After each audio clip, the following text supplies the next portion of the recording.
a startup company in the electric scooter accessories space. And as part of starting up our marketing, we wanted to have some deep understanding of the cultural roots of electric scooters. So when we went back into this, we discovered some interesting things, and I'd like to share some of it with you. So before we do that, let's look a little bit at the history of electric scooters. The first modern bike with pedals and even-sized wheels appeared in 1861. Then the motorcycle, and then there was sort of a craze for putting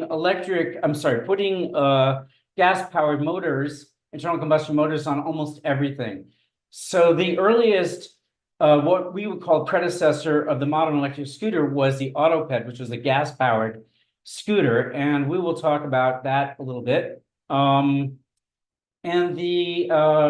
Interestingly, it was actually the predecessor of the sit-down scooter. We'll talk a little bit as we go along about Vespas and so on. And then there was the GoPed, and then ultimately in the 2000s, the modern electric scooter with a brushless DC motor and a lithium-ion battery started to emerge. So the Autoped, which was in the time period 1915 until the early 20s, when it kind of fizzled out, was something new in transportation. And in fact, it was advertised to both men and women, and it was in fact advertised in a very gendered way. In particular, it was advertised to women as something that could be enabling them to go visit their friends and call on other people. And the advertisement you see in the center there is very much about performing a female gendered role of an affluent woman. But it was also adopted by as a utilitarian tool and advertised that way for physicians to go visit their patients. And ultimately, say the post office bought a number of them. And you see a woman on the Autoped on the right. And these are not advertisements, these are actually photographs from the era. It was clear that this really was a craze. It caught the imagination of everyone. And in particular, you could see that it was women of what we call women of influence. Lady Florence Norman, who was a British suffragette in 1916, posing on her, it's an Eveready, which was the licensee of Autoped in Britain, looking very dignified on her way to her office. And Amelia Earhart, actually in the 30s, in a rear-powered scooter, who was an American pioneer and adventurer and so on, widely admired. So what started to happen, quite interestingly, is that the scooter itself became more identified with female gender, and in particular, female independence and autonomy. You can see the strength of this cultural association actually by some of the reaction. This is a satirical drawing in a magazine called La Vie Parisienne, which was very popular during World War I. And it's satirizing women, in fact, in many very harsh ways, satirizing women who are interested in electric scooters. In this case, there weren't electric scooters, it was the Autoped. So you can see the figure on the left, number 2, and also the figure in the center, which is a man. Those are the actual only real descriptions of the Autoped. All the rest are three-wheeled sort of fictional devices with fictional motors on top.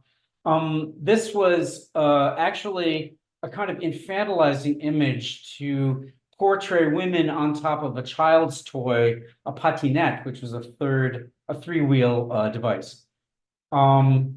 So in this image actually has just enormous potential for understanding, but it reflects a lot of masculine insecurity at the time about women claiming any kind of independence. If you look at the two images labeled number 3, they're both portraying women being helpless and infantilized. In the one on the upper side, the patinette is running away from her.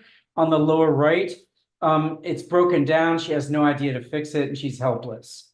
And then, even sort of in a more toxic masculinity mode, there's a reaction of, if you look at pictures number 4 and 5, of women essentially being sexually licentious in a kind of indirect way. It's being portrayed here with the wind flying up her skirt and exposing a woman, and this other woman in the lower right looking terribly helpless with a patinette between her legs.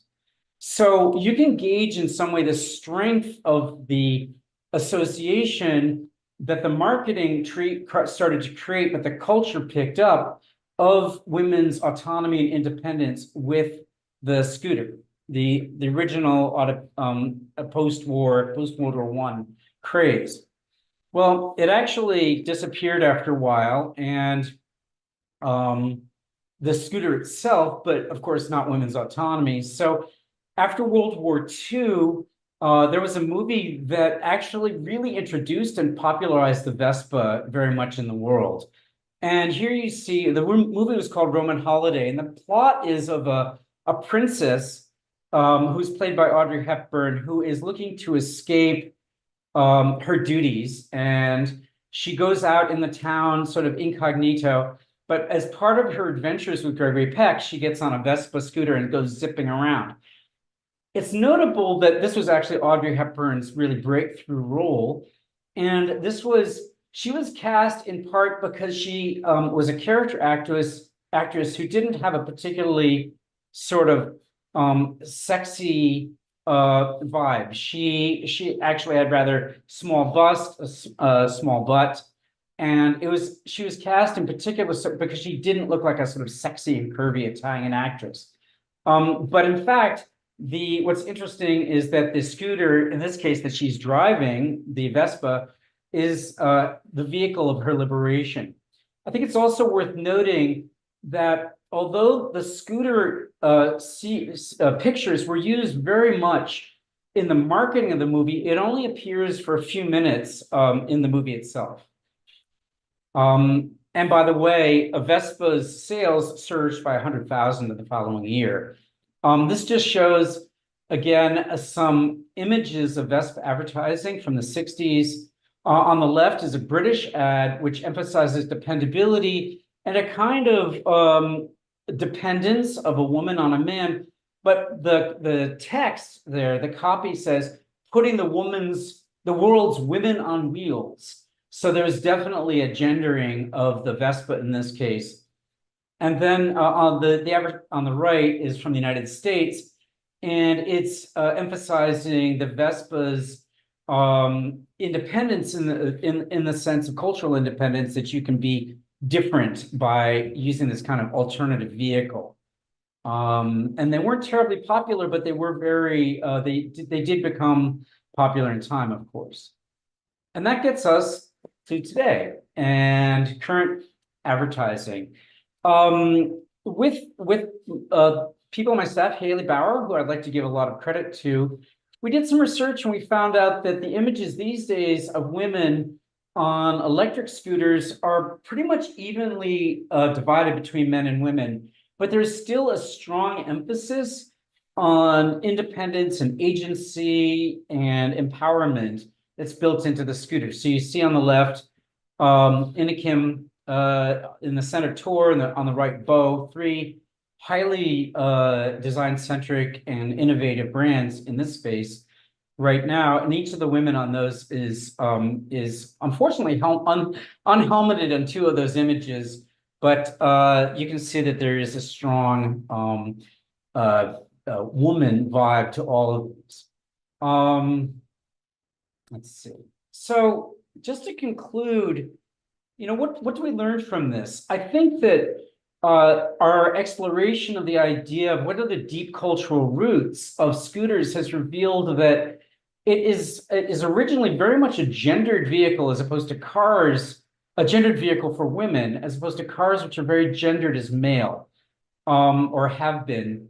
So the questions are, how can we use these deep understandings to market in a sensitive way, in a respectful way, and also an effective way to accelerate adoption? My belief is that if you really, really understand how to talk to people to understand why they're using scooters and what their customer journey is to becoming scooter riders, that we can further adoption and improve the prospects of micromobility. I would like to thank Haley Bauer, who collected a lot of these data and images. She's our social media and engagement manager, and you can see our contact information there. Thank you all very much. All right, Charlie, thank you so much for the history lesson and some of the beautiful photos that it sounds like Haley helped put together for you from a marketing perspective. So, Charlie, we will see you at Micromobility Europe later this year. Is that correct? Yes, and Haley and some other members of my staff. I'm happy to say. Okay, great. So yeah, for all those coming to Europe, you get a chance to meet Charlie and the team in person here in June. So yeah, Charlie, have a wonderful day, and thanks again for coming.